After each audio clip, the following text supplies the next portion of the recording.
사도행전 21장 17절에서 26절의 말씀 우리 다 함께 읽도록 하겠습니다. 시작.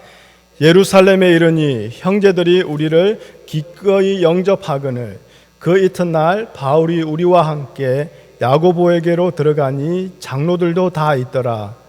바울이 무난하고 하나님이 자기의 사역으로 말미암아 이방 가운데서 하신 일을 낱낱이 말하니 그들이 듣고 하나님께 영광을 돌리고 바울더러 이르되 형제여 그대도 보는 바에 유대인 중에 믿는 자 수만 명이 있으니 다 율법의 열성을 가진 자라. 내가 이방에 있는 모든 유대인들을 가르치되 모세를 배반하고 아들들에게 할례를 행하지 말고 또 관습을 지키지 말라 한 다음을 그들이 들었도다. 그러면 어찌할꼬 그들이 필연 그대가 온 것을 들으리니 우리가 말하는 이대로 하라. 서원한 네 사람이 우리에게 있으니 그들을 데리고 함께 결례를 행하고 그들을 위하여 비용을 내어 머리를 깎게 하라. 그러면 모든 사람이 그대에 대하여 들은 것이 사실이 아니고 그대도 율법을 지켜 행하는 주로 알 것이니라. 주를 믿는 이방인에게는 우리가 우상의 제물과 피와 목매어 죽인 것과 음행을 피할 것을 결의하고 편지하였느니라 하니 바울이 이 사람들을 데리고 이튿날 그들과 함께 결례를 행하고 성전에 들어가서 각 사람을 위하여 제사 드릴 때까지의 결례 기간이 만기된 것을 신고하니라. 아멘. 하나님 감사합니다. 이 시간 다시 한 번 더 주의 말씀 앞에 엎드립니다. 주님, 우리의 모든 생각과 경험과 지식이 하나님의 말씀 앞에서 온전히 무너지게 하시고 오직 주의 말씀만이 우리를 치료하시고 다시 하나님이 원하시는 성도로 세워 주시옵소서. 하나님, 불편합니다. 갈등이 있습니다. 어렵습니다. 그럼에도 그렇게 되기를 원하오니 이 시간 주의 성령으로 우리의 모든 것을 주께서 만져 주시옵소서. 예수님의 이름으로 기도합니다. 아멘. 제가 휴가 기간을 2주 동안 갔다 왔는데요. 가면서 제가 휴가 가기 전에 제가 이렇게 설교를 했던 그 앞에 나왔던 본문의 내용을 계속 이렇게 묵상하게 되었습니다. 제가 묵상해야지 하고 한 건 아닌데요. 성령께서 자꾸 제 마음 가운데 그런 말씀을 자꾸 묵상하게 하셨고, 그렇구나. 나는 지금까지 제가 사도 바울인 줄 알았거든요. 그런데 제가 사도 바울이 아니라 바로 사도 그 바울의 제자였고 형제였다는 것을 깨닫게 됩니다. 사도 바울은 분명히 성령에 매여서 예루살렘으로 가고 있다라고 성경은 말하고 있어요. 그렇죠? 그리고 성령께서 바울에게 각 성에서 환난과 결박이 기다리고 있다는 것을 증언하셨어요. 바울은 이걸 다 알고 있었지만 바울은 그 걸음을 멈추지 않았던 거죠. 그런데 성령의 감동으로 어떤 일이 있었습니까? 두로의 제자들, 바울의 제자들이에요. 성령의 감동으로 두로의 제자들도 예루살렘에 가게 되면 바울이 어떤 일을 당하게 될 건지 알게 됐고, 그로 인해서 바울에게 예루살렘에 가지 말라고 바울의 발걸음을 붙잡습니다. 근데 바울이 말을 듣지를 않아요. 그리고 한데 그 두로를 떠나서 가이사라로 갔습니다. 가이사라로 갔는데 거기서 또 한 선지자를 통해서 성령이 친히 말씀하시기를 예루살렘에 가면 바울이 어떻게 해요? 매임을 당하여 이방인의 손에, 그렇죠? 넘겨지게 될 것이다. 환난을 당할 것이다. 성령이 친히 말씀하셔서 성령의 그 예언적인 말씀을 가이사라에 있는 형제들이 들었습니다. 그래서 다시 바울을 붙잡습니다. 가지 마세요. 가지 마세요. 그런데 바울은 뭐라고 했죠? 우리 사도행전 21장 13절을 보면 주 예수의 이름을 위하여 결박당할 뿐 아니라 예루살렘에서도 죽을 것도 나는 각오하였노라 라고 말하면서 그 발걸음을 계속 이어갑니다. 자, 같은 성령인데 왜 다른 두 가지 모습이 나타날까? 이걸 우리가 함께 나눴습니다. 그렇죠? 이것은 바울의 뛰어난 종교심이나 아니면 바울이 죄송해요. 우리 교회에 최 씨가 있는데 그렇죠? 최 씨 고집 막 이렇게 똥고집 그냥 황소 고집 그런 고집도 아니라고 했습니다. 또 반대로 예루살렘에서 환난을 받는다까지는 성령의 말씀, 성령의 감동이 맞다.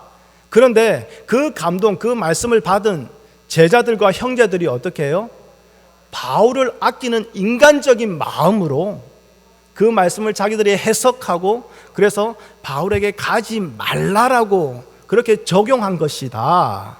그런데 그 또한 아니라고 말씀드렸습니다. 이것은 우리를 인간이 어떻게든 이해하려고 억지로 끼워 맞춘 해설이라고 말씀드렸어요.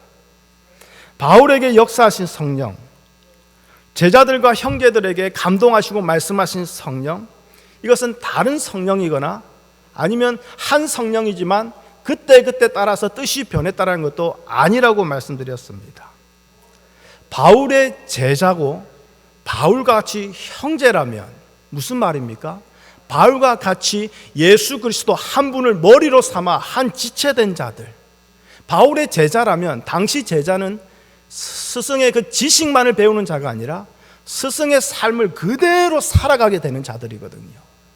그러면 이들은 주 예수 그리스도의 십자가 외에는 자랑할 것이 없다라는 바울의 그 삶 그대로를 같이 살아갔던 자들이고, 그래서 살아도 죽어도 주의 것이고 주의 뜻대로 해달라는 그 믿음의 고백 그대로 같이 살아가는 자들이라는 거죠.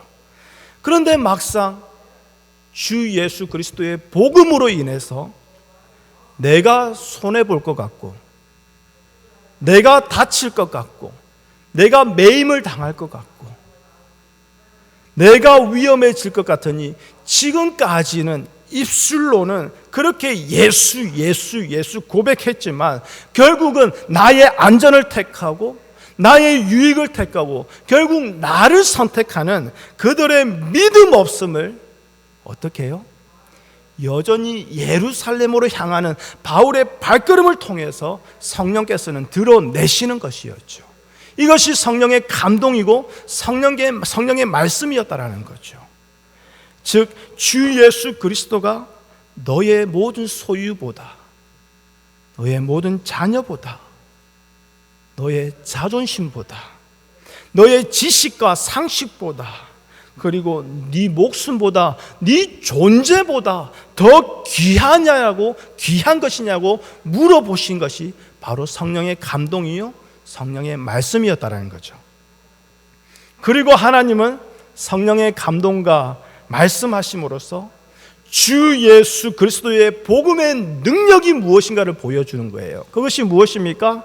어떤 환난과 매임이 당할 것을 내가 미리 알게 됨에도 불구하고 흔들리지 아니하고 먼저 하나님을 믿게 해주신 그 은혜로 인해 끝까지 주 예수 그리스도만을 전하는 그 길로 가게 하는 것이라는 것을 하나님은 보여주고 계시는 거죠.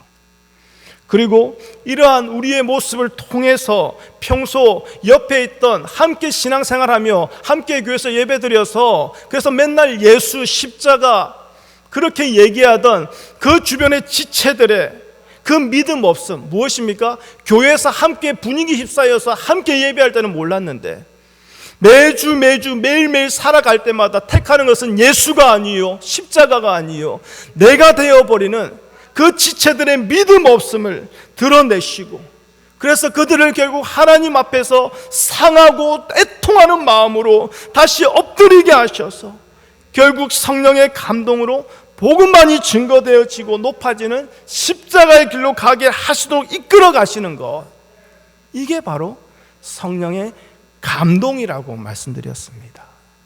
그래서 성령의 감동은 내가 작심하고 새벽에 와서 엎드리고 철회하면서 엎드리고 기도하고 뜨겁게 막 그냥 왈랄랄라 하고 이렇게 할 때 갑자기 마음에 뭔가 찡 하고 오는 거, 그걸 성령의 감동이 아니라 예수 그리스도를 믿는 성도의 매일매일 매 순간은 성령의 감동으로 이루어지고 있다라는 것이지요. 그렇지 않습니까? 성령의 감동이 아니면 우리는 지금 이 순간도 당장 하나님을 떠날 자들 아닙니까? 교회에 다닐지는 모르겠지만 예수 안 믿는 자들 아닙니까? 교회에 출석하며 많은 일을 하면서 자기 만족을 누릴 수는 있겠으나 하나님의 기쁨을 구하지 않는 자들 아닙니까?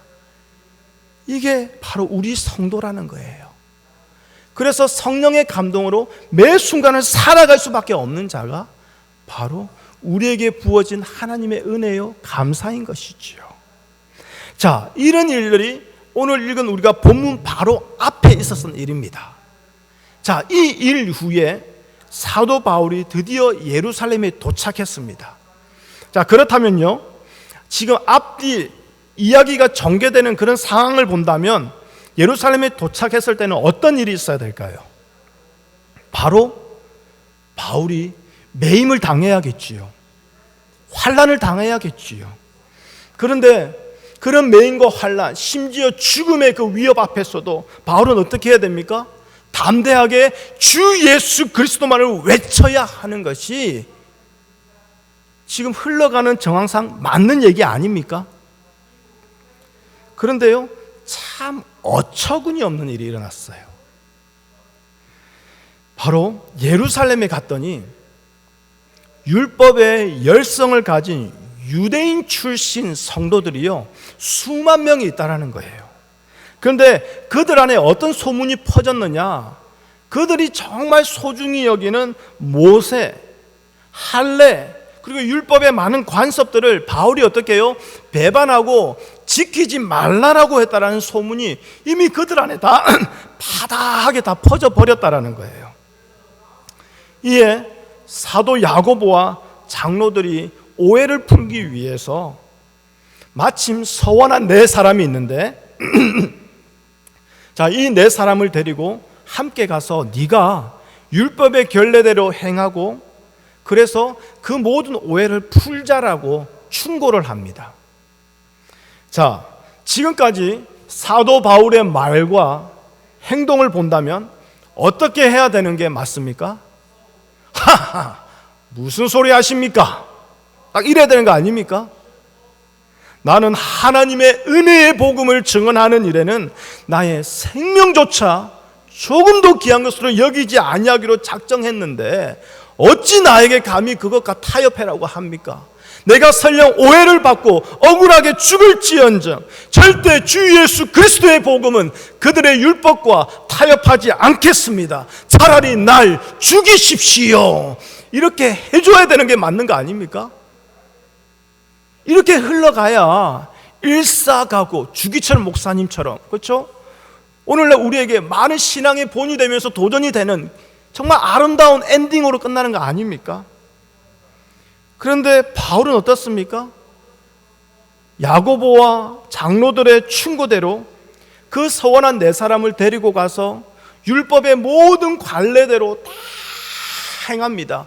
심지어 그 율법의 관례를 행하기 위해서 그들이 서원한 대로 하려면 그 제물을 드려야 되거든요. 7일 동안 깨끗하게 하고 성전에서 무슨 예물을 드리고 나와서 또 무슨 예물을 드리고, 그러니까 이게 소 한 마리로 되는 게 아니라 양도 있어야 되고 여러 가지 막 제물들이 많이 있어야 돼요. 그 비용까지 사도 바울이 다 대주면서 그 모든 결례를 행하고 있다라는 거예요. 순간 저는 깜짝 놀랐습니다. 이게 뭐지? 제가 파워포인트로 그림을 다 준비했는데 보여주지 못해서 안타깝네요. 용두삼이 뭡니까? 용 대가리에다가 꼬리는 뱀꼬리, 앞에 일은 다 벌려놨어요. 목사님, 하나님 보십시오. 제가요 이렇게 하고요, 이렇게 하고요, 주의 나라를 위해서 이렇게 하겠습니다. 큰 소리 다 쳐놓고는 막상 선교지 가니까 겁난 거야. 아무도 안 봐, 마침.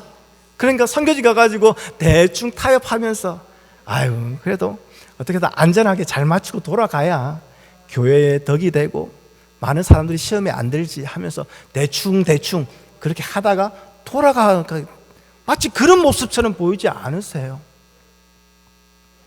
앞에서는 그렇게 엄청난 말들을 해놓고 그러지 못한 자들을 오히려 막 믿음으로 깨우면서, 말씀으로 깨우면서 그렇게 계속 빌드업을 해놓고는 정작 예루살렘 도착해서는 뱀꼬리처럼 빈약하기 그지없이 그냥 그들하고 같이 타협하고 모색해서 유대인의 율법을 같이 지키고 있다?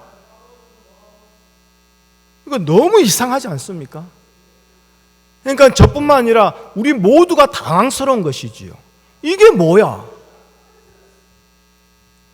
그런데요, 결론부터 말씀드리면 바울은 지금 유대인들의 오해를 풀기 위해서 복음을 타협하거나 양보하고 있는 것이 아니라는 거예요. 오히려 이처럼 우리의 생각과 기대와는 전혀 다른 모습으로 보여주고 있는 이 바울을 통해서 정말 예수 그리스도를 중심으로 하는 신앙이 어떤 것인가를 우리에게 알려주고 있다는 것이지요. 말씀드린 바처럼요, 타협도 양보도 아니라면 그러면 바울은 도대체 무슨 이유로 그들의 그 율법의 결례를 같이 행하는 것일까요? 자, 여기서 우리가요 무엇보다도 우선적으로 생각해야 될 것이 있어요. 그게 뭐냐면 신앙인 것과 신앙이 아닌 것의 차이가 무엇이냐 이거예요. 여러분 무엇을 보고 저것은 신앙적인 거다, 무엇을 보고 저것은 신앙적인 것이 아니야 라고 생각하십니까? 무엇을 보면서 말씀적인 것, 복음적인 것, 무엇을 보고 복음적인 게 아닌 것 그렇게 판단하십니까? 여러분, 일단 제가 먼저 말씀드릴 거는요, 신앙과 신앙이 아닌 것, 복음과 복음이 아닌 것의 차이는요, 무엇을 행하고 행하지 않는 것에 있지 않다라는 거예요. 이걸 먼저 분명히 세우고 갈게요. 자, 율법에 있는 어떤 것들을 행하고 지킨다고 해서 그것이 신앙적인 것이 아니다라고 말할 수 없다라는 것이고, 반대로 그런 율법적인 것들을 우리는 행하지 않는다고 해서 우리는 신앙적이고 복음적이다라고 말할 수 있는 것 또한 아니라는 거예요. 여러분, 이게 좀 민감한 얘기이기도 하고요, 어떤 분들은 불편한 얘기로 다가갈 수도 있어요. 그런데요, 우리 가운데요 가장 많이 드러나는 착각이 바로 이거예요. 잘못이 바로 이거예요. 그게 뭐냐? 기존의 교회가 행하던 것, 기존의 교회가 율법적으로 행하던 것, 종교적인 의식처럼 행하던 것, 그것을 반대하고 하지 않는 것을 복음적이다, 신앙적이다, 성경적이다라고 그렇게 여긴다라는 거예요. 예를 들어 볼까요? 지금은 그런 교회가 많이 없습니다만은 이전에 모든 한국 교회는요 헌금 바구니 다 돌렸어요. 예배 시간에 헌금 시간 따로 있었고요, 헌금위원들 나와서 헌금 바구니 다 돌렸어요. 그게요, 제가 한국에서 제일 크다라는 연세중앙교회 갔는데요, 헌금위원만 400명이에요. 한 주일날 헌금위원만 400명이에요. 헌금 찬송 끝날 때는요, 교회 그 중앙복도에서요 사람들이요, 헌금위원들이 개미처럼요 줄지어가지고 줄줄줄 앞으로 나와요. 그럼 앞에 안수집사님 2명이 무릎 꿇고 앉아서 그 헌금 다 받아가지고 어디 봉투 어디 큰 박스 집어 넣더라고요. 교회가 크든 작든 상관없이 헌금 바구니 다 돌렸어요. 근데 어느 순간부터 우리 교회는 헌금 바구니 돌리지 않습니다라는 게 신앙적이고 복음적인 것처럼 보여지기 시작했어요. 그러면서 교회들이 점차 헌금 바구니를 돌리지 않고 있습니다.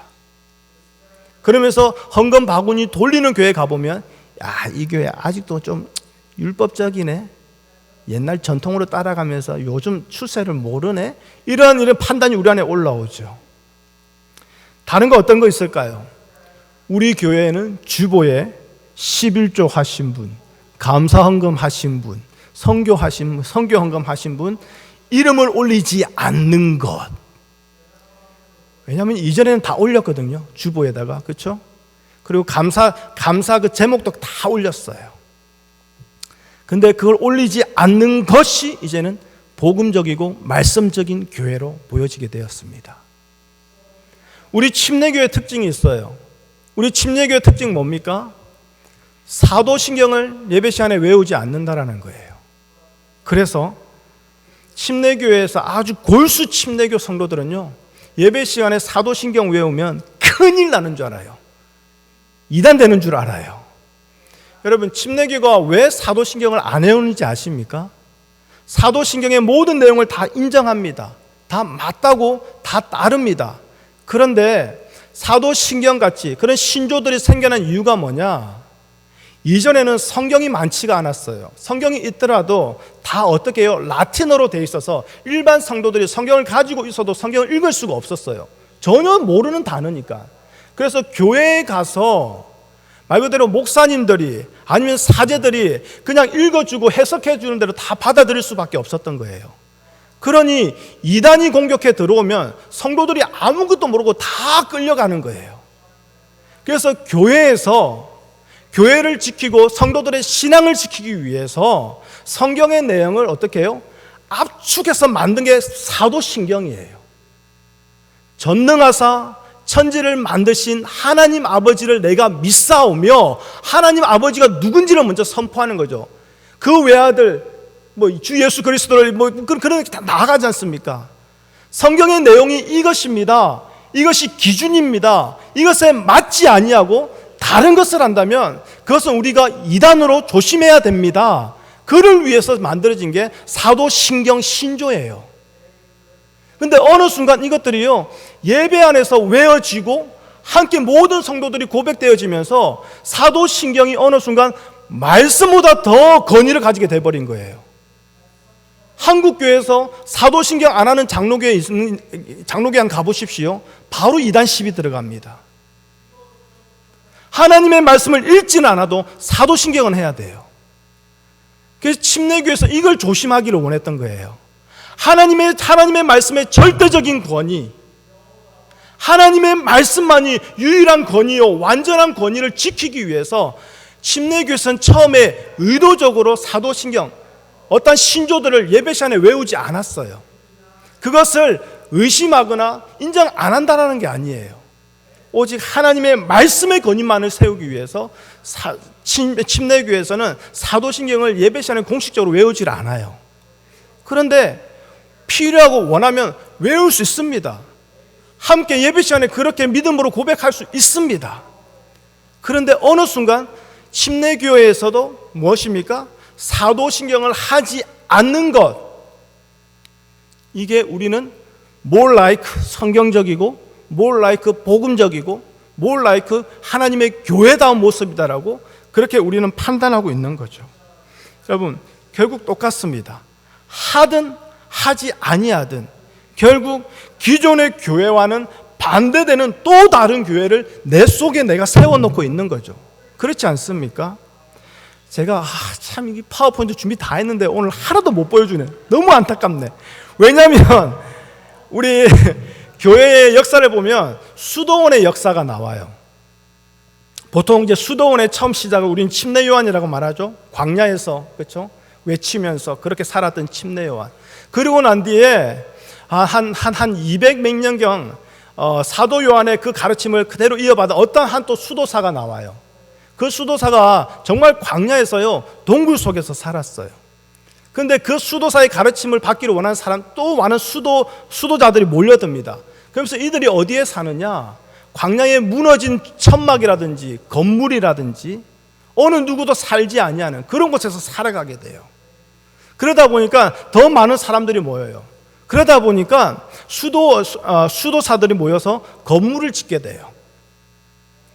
처음에는 그냥 동그랗게 이렇게 지었어요. 그런데 그 수도원에 사람들이 모이고 시간이 지나갈수록 어떻게 해요? 질서를 지켜야 되니 이런저런 지켜야 할 법들이 생겨나고 이런저런 규율들이 생겨나는 거죠. 그런데 그 규율들이 시간이 지날수록 안 지켜지고 오히려 가르치는 분들이 그 규율을 위반하면서 자기의 부를 축적하고 그러다 보니까 야, 이 수도원 글러먹었다. 뗄치아 브라마. 나가자, 우리끼리 따로 하자. 그래서 또 나가서 수도원을 세워요. 근데 어떻게 세우는지 아십니까? 이전 수도원은 동그랬으니까 우리는 네모나게 짓자. 네모나게 지어요. 이전 수도원에서는 까만 옷 입었는데 우리는 브라운 옷 입자. 왜 그렇게 할까요? 우리는 너희들하고 다르다. 니네들은 세속적으로 타락했지만 우리는 복음적이다, 말씀적이다. 이것을 보여주기 위해서요.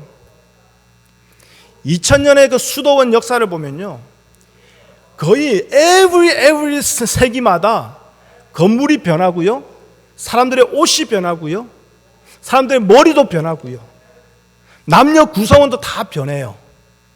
무슨 말이냐? 저렇게 안 하는 것이 우리는 말씀을 지키고 복음적이다라고 사람들은 그렇게 착각하게 합니다. 그런데 이게 우리 안에 그대로 있다라는 거예요. 우리 안에 그대로 들어와서 우리 안에 그대로 쌓여져 있습니다. 그래서 기존 교회가 행하던 것, 저 교회가, 저 오래된 교회가 행하던 그 율법적인 것들을 더 이상 행하지 않는 것을 마치 복음을 아는 자, 복음대로 살아가는 자, 그러면서 그것을 우리의 신앙의 싸움으로 여기고 있다는 거예요. 그렇지 않습니까? 사실 바울 서신서를 보게 되면요, 바울이 유대인들이 행하는 율법적인 결례를 폐하라고 가르친 적은 한 번도 없어요. 갈라디아서 말씀 찾아보겠습니다. 갈라디아서 2장 16절의 말씀을 함께 찾아보겠습니다.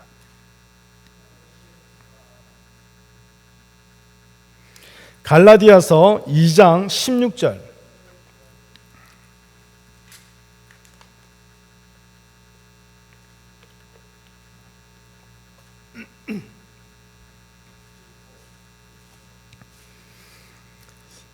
갈라디아서 2장 16절입니다. 시작. 사람이 의롭게 되는 것은 율법의 행위로 말미암음이 아니요 오직 예수 그리스도를 믿음으로 말미암는 줄 알므로 우리도 그리스도 예수를 믿나니 이는 우리가 율법의 행위로서가 아니고 그리스도를 믿음으로써 의롭다함을 얻으려 함이라.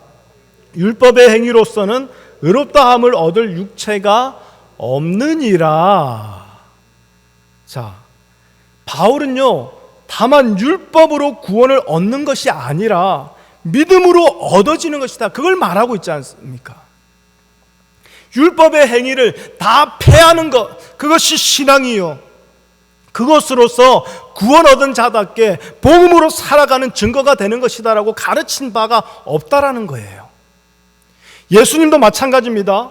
예수님도 율법을 폐하러 오신 것이 아니라 완전케 하기 위해서 오셨다고 말씀하시지요. 즉 오늘 본문의 말씀에서 하나를 가져온다면 예수님은 할례를 없애기 위해서 오신 게 아니라 할례를 완전케 하기 위해 오셨다라는 거예요.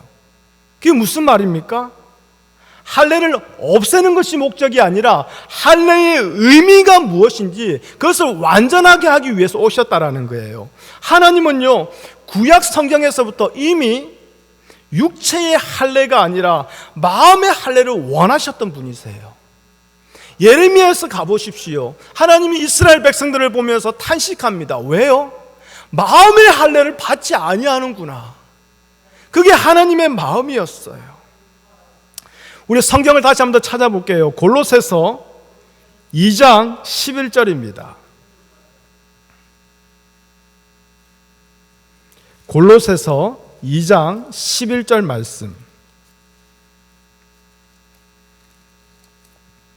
골로새서 2장 11절 다 함께 읽어보겠습니다. 시작. 또 그 안에서 너희가 손으로 하지 아니한 할례를 받았으니 곧 육의 몸을 벗는 것이요 그리스도의 할례니라. 뭐라고 합니까? 사람이 손으로 하지 아니한 할례를 받았는데 그게 뭐라고요? 곧 육의 몸을 벗는 것이라고 말하고 있습니다. 창세기 17장에 가보면 하나님이 아브라함에게 할례를 명하세요. 여러분, 할례가 무엇이죠? 남자의 생식기 끝을 잘라내는 겁니다. 원래는 생식기 전부를 자르는 것을 의미해요. 그런데 정말 생식기 전부를 자르면 안 되니까 남자 생식기 끝부분만을 잘라내는 거죠. 그래서 그 잘라난 그 육체의 상처, 그 표징을 어떻게 해요? 그 몸에 남겨두시는 거예요. 그로 인해서 이스라엘이 하나님 앞에서 어떠한 존재인지를 생각하고 하나님의 어떤 언약으로 인해서 지금까지 살아가고 있는가를 항상 잊지 않아야 했던 것이 바로 이 할례의 언약이라는 거예요. 여러분, 남자의 생식기를 자른다는 것은 무슨 말입니까? 말 그대로 거세를 한다, 고자 만든다라는 거 아닙니까? 그러면 남자는 더 이상 자녀를 가질 수 없게 되는 거예요. 자녀를 가질 수 없습니다. 하나님이 아브라함에게 이 할례를 명하셨어요. 그런데 하나님이 그 다음 뭘 약속해 주십니까? 자손을 약속해 주세요. 아들을 약속해 주세요. 너무 앞뒤 안 맞는 말 아닙니까? 생식기 잘라라. 자녀를 가질 수 없어요. 그런 상태에서 하나님은 아들을 약속하는 거예요. 자손을 약속하시는 거예요. 무슨 말입니까?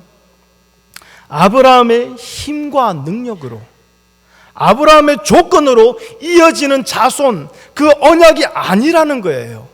즉 하나님의 백성은, 하나님의 성도는요, 오직 육신의 조건과 힘이 아니라 하나님의 선택과 부르심, 하나님의 은혜에 의해서만 존재하게 되는 것, 이것이 바로 할례의 언약이라는 거예요. 그래서 하나님이 주신 믿음은 어떻습니까? 항상 우리를 어떻게 해요? 내 자신을 부정하고 부인하게 되는, 내 자신을 죄인으로 여기며 그 십자가 앞에서 아무것도 할 수 없는 무능력한 사람으로 그렇게 우리를 이끌어가고 만들고 그렇게 우리를 드러내지 않습니까? 그래서 내 자신의 존재조차도 육신의 힘과 조건으로 여기지 않게 되는 것, 이것이 마음의 할례요. 이것을 예수님은 십자가에서 완성하셨다라는 거예요. 그런데 이 유대인들은 어떻습니까? 그 육체의 할례를 했느냐 안 했느냐, 사람의 손으로 행한 그 할례가 있느냐 없느냐, 그것을 보고 믿음의 유무를 따졌습니다. 그 할례의 의미를 하나도 알지 못한 채 말입니다. 바울이 마음에 두었던 게 이거예요.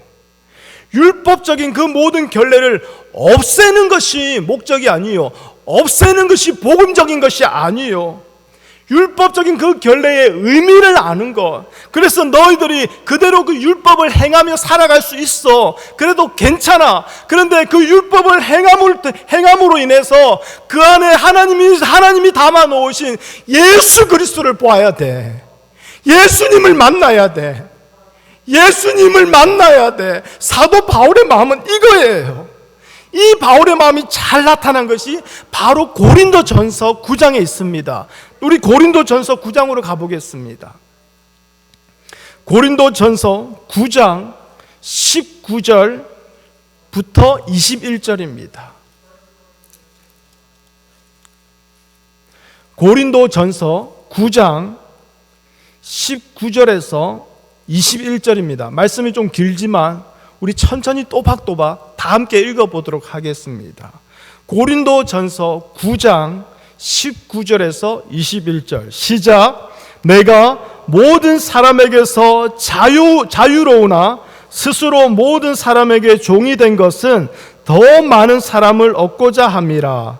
유대인들에게 내가 유대인과 같이 된 것은 유대인들을 얻고자 함이요, 율법 아래에 있는 자들에게는 내가 율법 아래에 있지 아니하나 율법 아래에 있는 자같이 된 것은 율법 아래에 있는 자들을 얻고자 함이요, 율법 없는 자에게는 내가 하나님께는 율법 없는 자가 아니요 도리어 그리스도의 율법 아래에 있는 자이나 율법 없는 자와 같이 된 것은 율법 없는 자들을 얻고자 함이라. 여러분, 이게 바울의 마음이에요. 무슨 말인지 알겠습니까? 율법을 행하고 유대인의 삶을 사는 것이 구원을 얻지 못하게 하는 것이 아니요, 반대로 그것들을 행하지 아니하는 것으로 나는 구원을 얻었고 복음적으로 살아가는 성도라고 증명되는 것도 아니라는 거예요. 바울의 마음은 오직 그들을 얻기 위해서라는 거예요. 여기서 얻기 위한다는 말은 우리 교회의 성도의 숫자가 더 많아지게 하도록 위해서 부흥 성장시키기 위해서 그렇게 했다, 그 마음이 아니라 우리의 육신의 문제가 아니라 영혼의 문제를 다루시는 그 하나님의 마음이, 영혼의 문제를 가장 하나님의 최우선에 두시는 그 아버지의 마음이 바울의 마음에 100% 충만하게 채워졌다는 표시라는 거예요. 만약 바울이요, 우리의 기대대로 사도 야고보와 장로들의 그 요구를 듣고 난 뒤에 나는 그렇게 안 합니다, 내가 어떻게 살아왔는데 차라리 죽이려면 죽이십시오, 난 복음을 위해서 죽기로 각오했으니 절대 타협이나 양보는 없습니다, 그렇게 반응했다면 우리의 생각과 기대를 채워주는 멋진 영화 한 편은 완성되었을 거예요. 그런데요, 그렇게 됐다면 사실 바울은 자기 싸움에 몰두하는 자로 끝나버려요. 무슨 말이냐? 자기 지식을 지키는 자예요. 자기 기준을 지키는 자예요. 자기의 경험을 지키는 자예요. 내가 지금까지 신앙생활을 30년, 40년 이렇게 했는데 내가 지금까지 해온 신앙생활의 기준은 이거야, 이걸 지키다가 끝나버리는 자가 돼버려요. 바울은요, 자기 싸움을 하는 자가 아니라 예수 그리스도를 위해서 싸우는 자로 부름받은 자 아닙니까? 이것은 저도 그렇고요, 여러분도 그렇고요, 동일한 겁니다. 저는요, 그동안 여러분들이 오랜 시간 교회에서 배워왔던, 당연하게 여겼던 것, 그것들 하나하나씩 아니라고 비판해오며 여러분에게 가르쳤습니다. 여러분 많이 불편하셨을 거예요.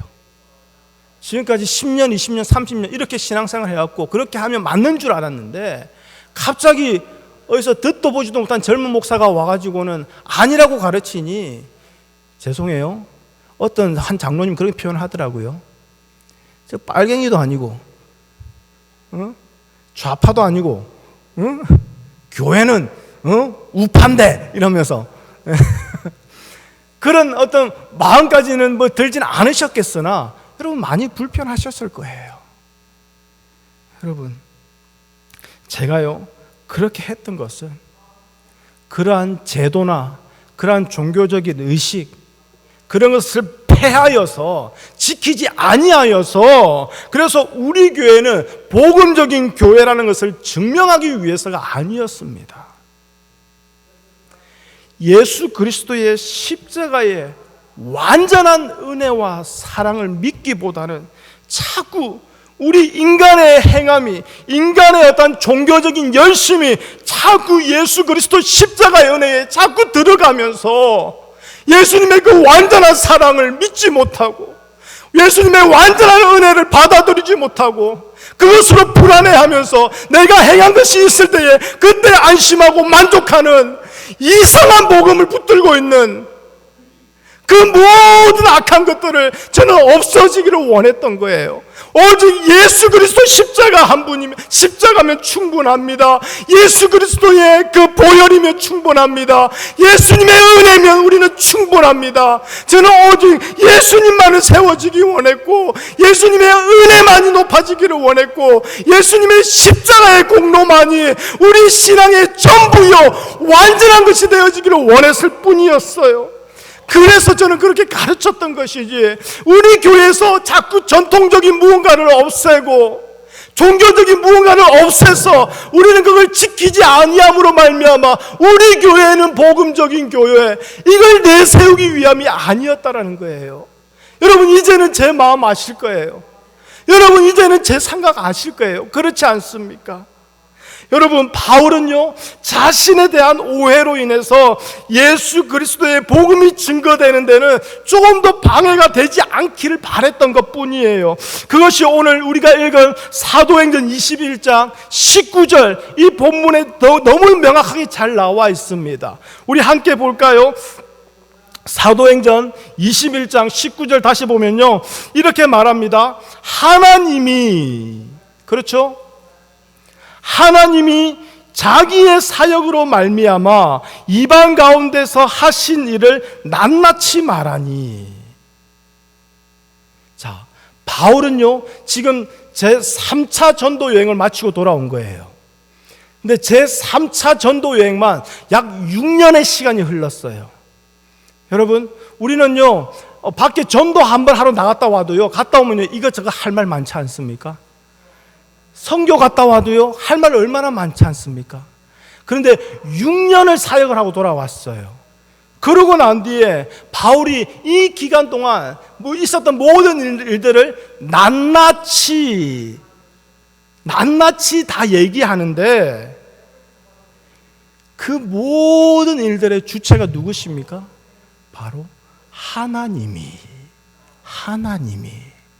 여러분, 이게요, 여러분은 모르겠습니다. 이게 저에게 항상 올라오는 문제예요. 항상 제 안에 올라오는 문제가 바로 이거예요. 무언가를 했을 때요, 내가 하나님의 일을 하였다, 자꾸 이렇게 말하고 싶어져요. 하나님의 도우심으로, 하나님의 은혜로 내가 이렇게 할 수 있었다. 여러분, 바울은요, 하나님이 바울 자신의 사역으로 말미암아 이렇게 하셨다. 주어는 하나님, 동사도 하나님, 하나님이 하셨다, 이렇게 말하고 있어요. 근데 제가 앞에 말씀드린 거, 내가 하나님의 일을 이렇게 하였다, 하나님의 도우심으로 은혜로 이렇게 할 수 있었다, 다 똑같은 말인 것 같아요. 그렇죠?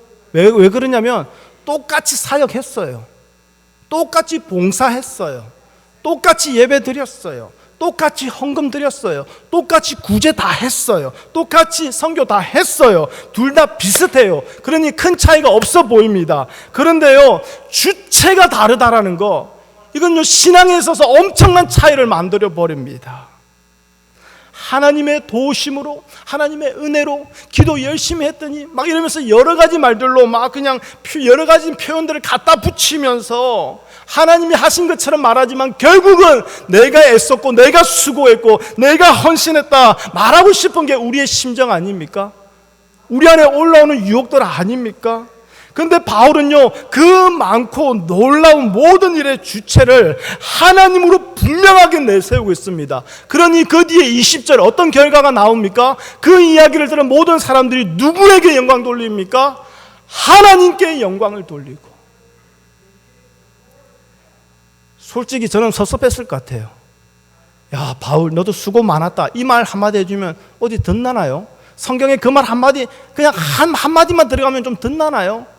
그런데 사울이 수고했다, 이건 하나도 안 들어가고요, 그 얘기를 들은 모든 사람들이 하나님께 영광을 돌리고. 이게 어떻게 가능할까요? 자, 19절에 바울이 자기 사역으로 말미암아, 여기서 사용된 그 사역, 자기 사역, 이 단어 헬라어로 하면요 디아코니아예요. 오늘 설교 제목이 드디어 나왔습니다. 디아코니아의 싸움. 디아코니아는요, 원래는요 심부름을 가다라는 그 의미에서 이렇게 유래한 단어입니다. 그래서 디아코니아가 보통 명사로 많이 사용되는데, 보통 어떻게 사용되느냐? 섬기는 자, 일꾼, 사환, 집사 또는 하인, 이렇게 번역되어서 사용되는 단어예요.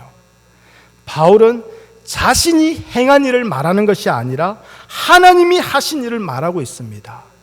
우리는 지금 개역 개정을 보고 있지만 이전 성경 개역 한글에 보면요, 바울이 뭐라고 하냐면 하나님이 자기의 봉사로 말미암아.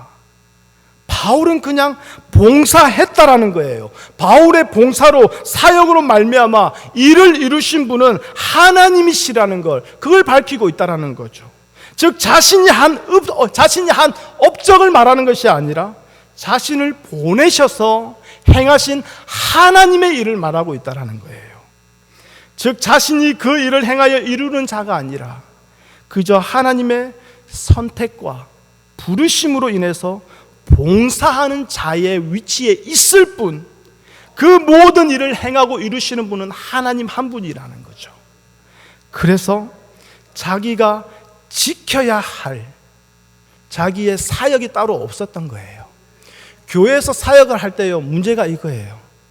무언가 어떤 모임을 만들고 어떠한 사역을 만들고 어떠한 무언가를 시작할 때요, 그 시작하는 사람들이요, 보통 이것을 반드시 성공시키려고 해요. 이거는 저에게도 마찬가지예요. 코로나로 인해서 수요일날 중보 기도회 모임을 시작했습니다. 처음에 많은 성도들이 모였어요. 많을 때는 한 10명도 모이고요, 제법 많은 성도들이 모였어요. 근데 시간이 지나면 지날수록요, 이제는 자꾸 이렇게, 죄송해요, 제 기준에 볼 때는 자꾸 떨어져 나가요. 그리고 나중에는 어떨 때는요, 이래저래 막 스케줄이 안 맞고 하면 이윤수 집사님, 이영자 집사님하고 저하고 우리 아내하고 4명이 살 때가 있어요. 하다 보니까요, 하나님 이거 뭐죠 이제? 이거 그만할까요? 기도할 맛도 안 나고 힘도 안 나고 맨날 그 줌 켜놓고 그 2, 3분 사이에 오늘 몇 명 들어오나 긴장하고 있고, 하나님 이거 뭐예요? 내 이거 안 할래요. 성도들도 아무도 안 들어오는데. 그런데요, 이게 왜 그럴까요? 제가 하나님의 디아코니아가 아닌 거예요. 내가 시작한 사역, 내가 성공시켜야 되고, 그 성공의 기준은 무엇입니까? 많은 사람들이 참여하는 것. 그래서 많은 사람들이 기도 동시에 하는 것. 그게 저에게는 성공의 기준이었던 거예요. 저는 디아코니아가 아니라 주였던 거예요. 주여. 어느 순간 이런 자신을 발견하게 돼요. 그러면 그걸 깨닫는 순간, 아, 그렇습니다, 주님, 회개하면서 다시는 그런 마음이 안 들까요? 아니요. 매주 수요일 저녁마다 그 마음 올라와요. 그러면서, 아니 이 성도는 충분히 이 시간에 들어올 것 같은데 왜 안 들어와? 하면서 이름 괜히 적어보면서 다시 한번 이름을 2-3번 더 적어보고, 주님 이 성도 다음에 들어오게 해주세요. 지금 나랑 눈 안 마주치고 계시는 분들 긴장하고 계시는데 그럴 필요 없고요. 이게 제 마음이에요. 이런 마음이 우리 모두에게 있지 않습니까? 바울이요, 감옥에 갇혔을 때에 쓴 편지가 에베소서, 빌립보서, 골로새서, 빌레몬서예요. 그래서 이 서신서를 보면요, 이 서신서에는 유난히 갇힌 자, 매인 자라는 표현이 참 많아요.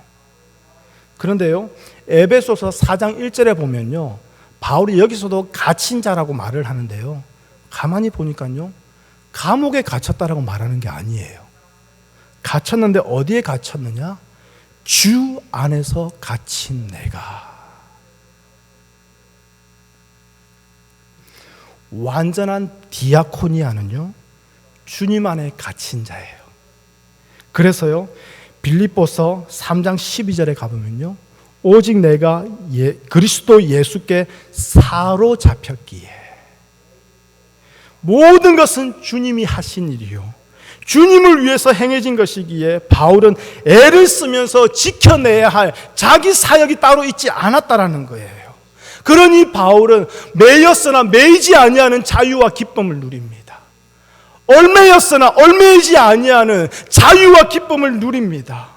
이러한 바울이 죽음을 눈앞에 두고 디모데후서 4장 7절, 나는 선한 싸움을 싸우고 나의 달려갈 길을 마치고 믿음을 지켰으니라고 고백했습니다. 여기서 말한 그 싸움은 뭐겠습니까? 바로 디아코니아, 주님께 매인 자, 주님께 사로잡힌 자. 그래서 이 땅의 그 무엇과는 비교할 수 없는 최고의 은혜의 자리, 거기에 갇히기를 매일매일 죽노라 하면서 싸웠던 것이고, 그래서 오직 주인 되신 예수님만 드러나고 증거되는 일에 매이기를 원해서 그렇게 싸웠다는 그 뜻이 아니겠습니까?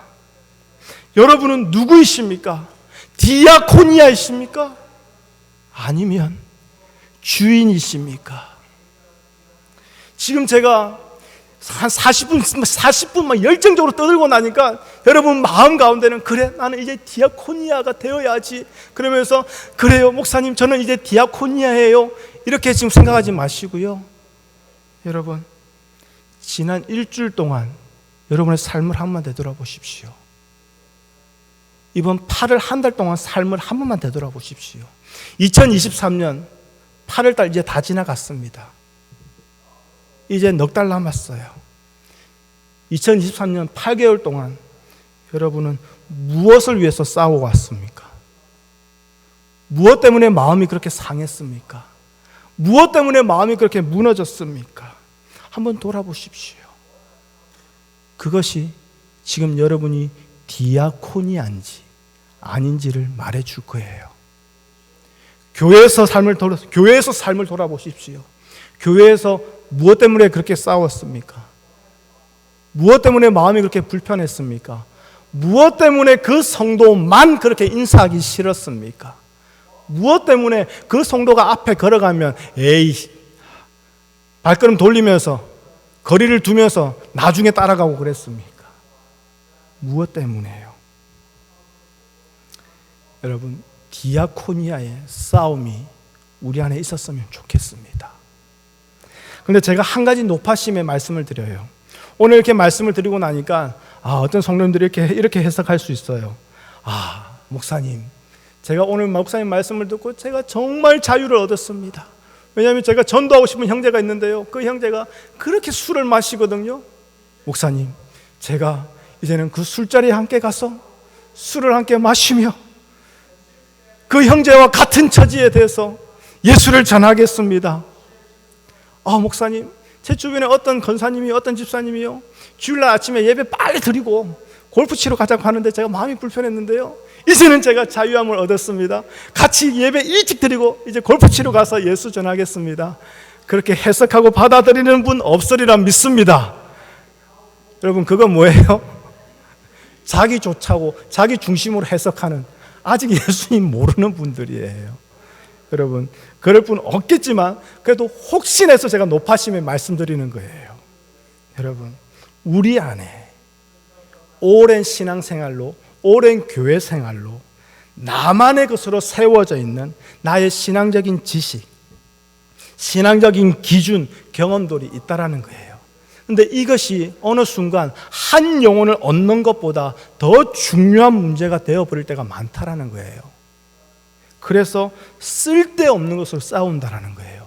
내 지식을 지키기 위해서, 내 말을 지키기 위해서, 나의 경험과 나의 기준을 지키기 위해서 싸울 때가 너무 많다라는 거예요. 내 지식을, 내 경험을 지키기 위해서 싸우는 것이 아니라 바울처럼 먼저 지체의 영혼을 생각하면서 그 영혼에게 오직 예수님만 전하는 그 사명을 심부름 받은 디아코니아의 그 자리에서 벗어나지 않기를 위해서 싸우기를 바랍니다. 만일 누가 할례를, 안식일을 지키는 것으로 구원을 얻습니다, 복을 얻습니다, 하나님을 믿는 증거라고 말해달라고 한다면 저는 결코 그렇게 말하지 않을 거예요. 왜냐고요? 그것은 복음이 아니기 때문에 그렇습니다. 여러분, 이 차이를 잘 이해하시기를 바랍니다. 무언가를 행하고 행하지 않는 것을 두고 복음이다 아니다라고 판단을 하지 말라라는 거예요.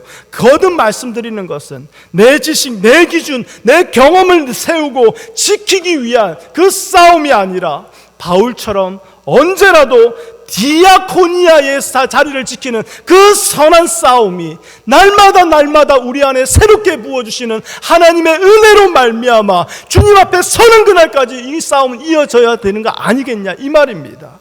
그래서 결국은 인생 끝자락에 섰을 때에 그래, 하나님께서 그래, 내가 너를 보니 네 평생 네가 아니라 나의 기쁨이요 나의 사랑인 내 아들 독생자 예수 그리스도를 세워왔구나.